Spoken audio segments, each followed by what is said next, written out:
Harapan na sila nag-usap. Nag-usap, mukhang nakagalitan pa nga raw siya. Oo. Ako mismo ang nakasaksi at nakausap ng mga taong direktang sangkot. Kaya hindi na pwedeng maghugas kamay at magturo na parang inosente. Tama mo doon sa kwento, magkasama sila ni Speaker nung kaharap ang Pangulo. Ako mismo siya ang nagbibigay ng utos. Ako mismo ang nakasaksi at nakausap ng mga taong direktang sangkot. Tama. Ha? Base po ito sa salaysay. Baka kuya, isa-isahin natin hindi nyo naintindihan eh. Ha? Yes. Ito yung binabanggit ni Orly Gutesa na doon dinadala yung deliver din sila dito. Kasi bahay talaga ni Speaker yan. Oo. Kung hindi ako nagkakamali, bahay talaga ni Speaker. Pumunta doon ng Pangulo. Nagkausap sila. At ang dialogue daw sa kanya ng Pangulo, wag mo akong pigilan sa mga insertions ko. Yeah. So dito, magkaharap sila mukha na ito, ha? Kailangan namang wag mo sa katalikod. Kasi talagang nagkita na sila ng personal. At wag ka nang makialam sa budget. Yeah. Pinagsabihan niya kami ni dating Speaker Romualdez at sa akin mismo, diretsahan niyang sinabi, wag mo akong pigilan sa mga insertions ko. Wag ka nang makialam sa budget. Dahil sa mga binitawang salita sa akin ni BBM, naging malinaw sa akin na siya mismo ang nag-utos kila Secretary Mina Pangandaman at Yusek Adrian Bersamin na ipasok ang 100 billion pesos worth of projects. Yung video ni Saldico kahapon, may part 2 pang nilabas ngayong araw. Ito ay Series 2. Oo. Ng Episode 2. Oo. Yan, ano ha? Episode 2. Episode 2. Chapter 2. Pang 5 video sa kabuuan. Pero ito, Jen, ang kaibahan nitong video na ito, nitong pangalawa, mukhang mas matindi ang revelation niya dito.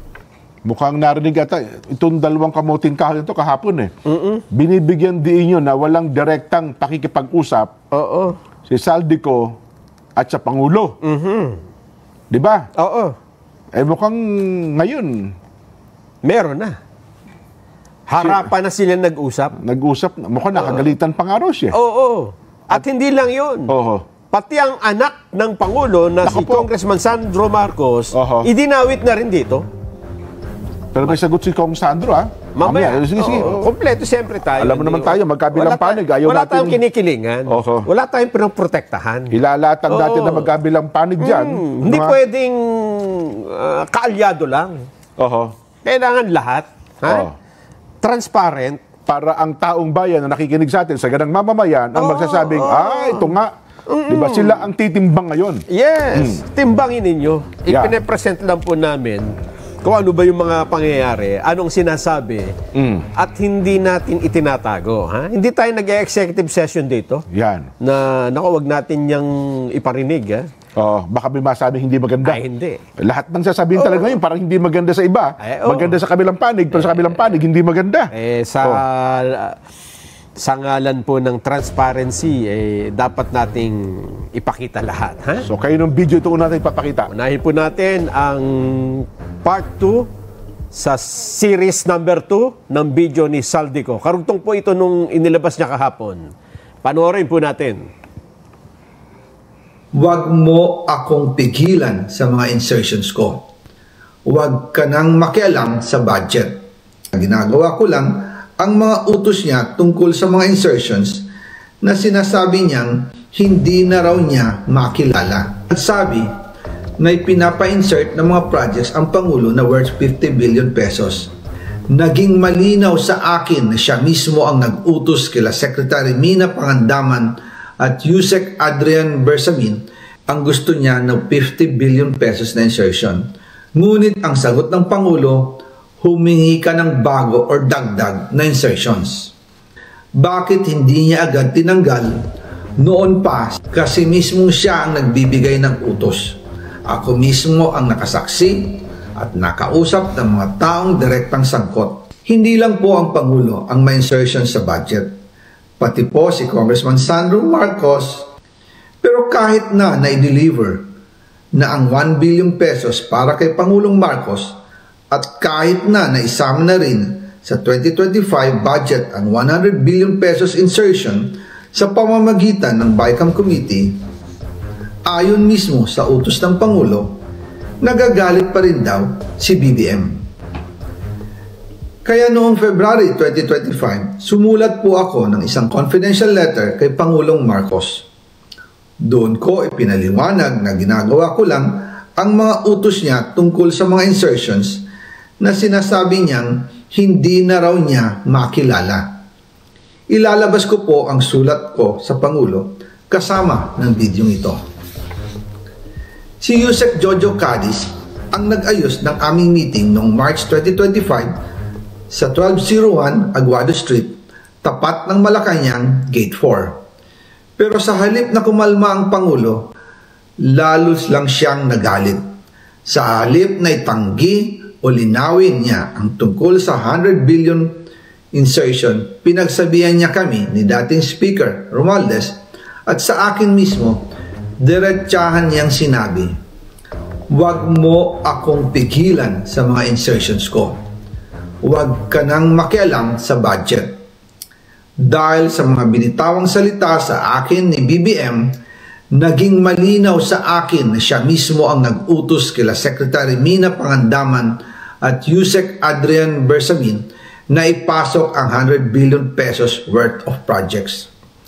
Kaya kung hindi talaga totoo na galing sa Pangulo ang utos, bakit hindi niya agad tinanggal noon pa sina Secretary Mina Pangandaman at Undersecretary Adrian Bersamin nang pinaalam ko sa kanya ang 100 billion insertions sa pamamagitan ng sulat? Bakit ngayon lang nila pinag-resign kung kailan nalaman ng publiko ang tungkol dito? And also kinausap ako ni Yusek Jojo Cadiz at nagsabi na ipinapa-insert ng mga projects ang Pangulo na worth 50 billion pesos. And sinabi ko kay Yusek Jojo na meron ng instruction kay Secretary Mina Pangandaman at Yusek Adrian Bersamin about the 100 billion pesos insertion. And sabi niya, kakausapin niya ang Pangulo na kung pwede, doon na lang i-charge ang gusto niya ng 50 billion pesos na insertion. Ngunit ang sagot ng Pangulo, humingi ka ng bago or dagdag na insertions. Doon po nakita at naramdaman na hindi pwedeng sabihin ng Pangulo na wala siyang alam sa mga nangyayari. Kasi mismo siya ang nagbibigay ng utos. Ako mismo ang nakasaksi at nakausap ng mga taong direktang sangkot. Kaya hindi na pwedeng maghugas kamay at magturo na parang inosente. At kung titingnan ninyo ang 2026 budget, may panibago siyang 97 billion insertions. Pero ngayon, ipinasok na mismo sa President's Budget or NEP 2026. Yan po ang kinumpirma ni Secretary Manny Bunoan na may instructions ang Pangulo na magpasok ng 100 billion ulit sa President's Budget. Kaya wala na siyang pwedeng ipamigay. Ito ay nalaman ko noong May 2025 sa meeting namin kasama si dating Speaker Romualdez sa number 30 Tamarind Street, Forbes Park. Kaya nang nadiskubre ng House of Representatives ang insertion sa flood control sa 2026 budget, ibinalik namin ang DPWH NEP 2026 dahil mali na ito at panibagong flood control projects na naman. Hindi lang po ang Pangulo ang may insertion sa budget. Pati po si Congressman Sandro Marcos, meron din pong pinapasok taon-taon. Noong 2023, may 9.636 billion pesos. Noong 2024, 20.174 billion pesos. At nitong 2025, 21.127 billion pesos. Lahat-lahat, ang kabuuan ay 50.938 billion pesos. At bawat taon po, sa tuwing dumarating ang BICAM budget process, lagi po may utos si Congressman Sandro na ipasok ang mga proyekto niya. Nalaman ko na lang sa mga kontraktor na galit siya sa akin nung pinag-uusapan na ang 2025 GAA budget. Ang sabi daw niya, ipatatagal ako at magpa-file ng maraming kaso laban sa akin. Kasi kulang ng 8 billion pesos yung insertion na gusto niyang ipasok. Ang dahilan daw, may mga kontraktor na nakapag-advance na sa kanya At dahil hindi na ipasok ang buong halaga, kailangan daw niyang magsauli sa mga yon.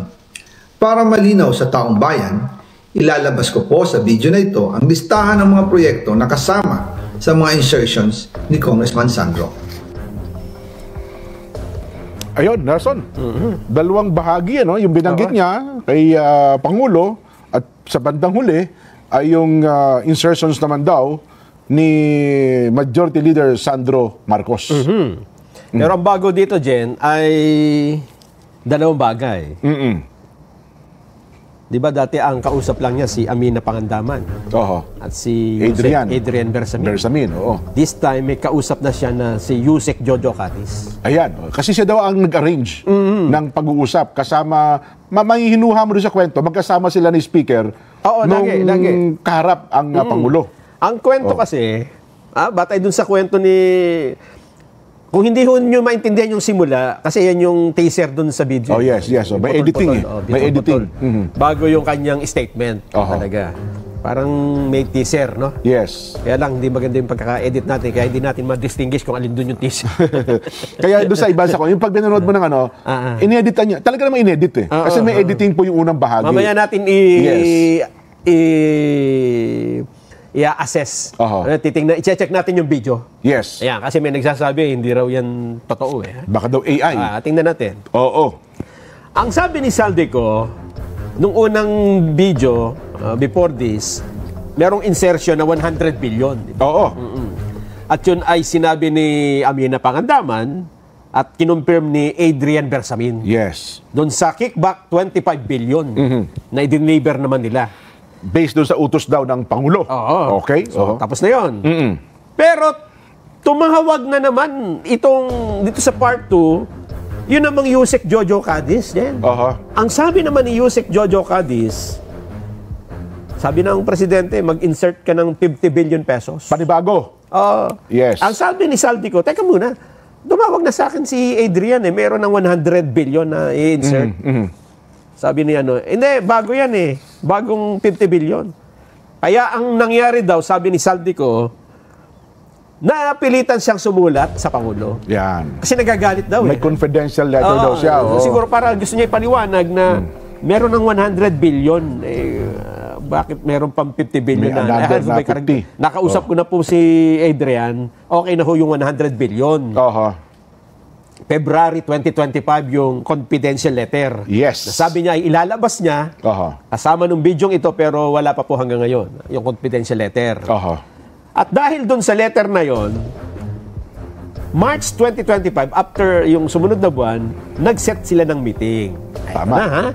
Base po ito sa salaysay. Baka kuya, isa-isahin natin binabanggit niya, Congressman Saldi. Nag-meeting daw po sina Saldico, kasama si Martin Romualdez, ang nag-set si Yusek Jojo Catis. Naganap sa 1201 Aguado Street, tapat ng Gate 4 ng Malacanang. Yes. Ito yung binabanggit ni Orly Gutesa. Na doon dinadala yung Di-deliver din sila dito. Kasi bahay talaga ni Speaker yan. Kung hindi ako nagkakamali, bahay talaga ni Speaker. Pumunta doon ng Pangulo. Nagkausap sila. At ang dialogue daw sa kanya ng Pangulo, wag mo akong pigilan sa mga insertions ko. Yeah. So dito, magkaharap sila mukha na ito, Kailangan namang, wag mo, tapos nakatalikod. Kasi talagang nagkita na sila ng personal. At wag ka nang makialam sa budget. Kasi sabi ni Saldico, meron ng 100 billion. Baka hindi na natin mahanapan yung 50 billion pa. Kaya sabi, wag mo na akong pigilan. Idagdag mo yung 50 billion. Okay. At dito ay sumunod naman niyang ikinuwento yung tungkol kay Sandro Marcos. Meron din daw itong insertion.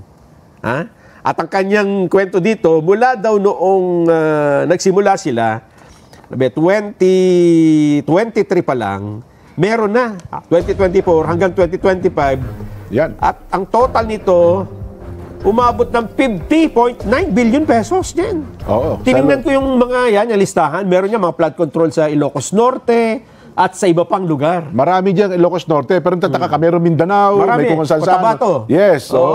At ang hamon dito ni Saldico, tingnan ito sa budget na naprubahan at tingnan yung lugar kung talagang naitayo yung mga project na yan. Kung totoo nga ba? Oo nga. Ang dami, umabot ng 511 plus, oh. Pero ito ang twist dyan sa kwento na yan. Ba, may twist ba yan? Yes. Oo. Nagalit din daw sa kanya si Sandro nitong 2025 dahil hindi na ipasok yung 8 billion insertion. Parang kinulang, no? Kinulang. Oho. Siguro sa dami ng gusto, ang daming gusto magpasok sa 2025, sobrang lobo na yung Oo. budget, wala na nga mapaglalagyan, wala na mapagkukunan. Kaya naman nagalit dahil nakapag-advance na daw yung mga kontratista. Yun nga raw. At ang kausap dito ni Saldico, yung mga kontratista na kakontrata sa mga project. Oho. Ang sabi, Nakapag-advance na raw. nakapag-advance na eh. Kay Kong nagagalit Sandro. si Sandro dahil magbabayad kami. Mag-obliga para sa magbalik. Sosoli yung mga ina-advance na. Oo. Ito naman yung nangyayari dito kay di ba yung guest natin dito nung isang araw. Si Congressman Lian. Yan, Oo. na yung mga project Libiste. na i-advance na ibebenta na. Oo. Basta naipasok sa NEP, naipasok sa pondo, alam nila nandun na. Yun. Oo. Nabibili na. Oo. Merong sagot dito. Yung sagot muna para balanse. Yan. Oh. May sagot si Kong Sandro. Si Kong Sandro. Pero bago sila sumagot, Nelson, Oo. isuspense natin ng konti. Yan, sinasabi Alam ko natin. naman sa iyo, ganyan tayo.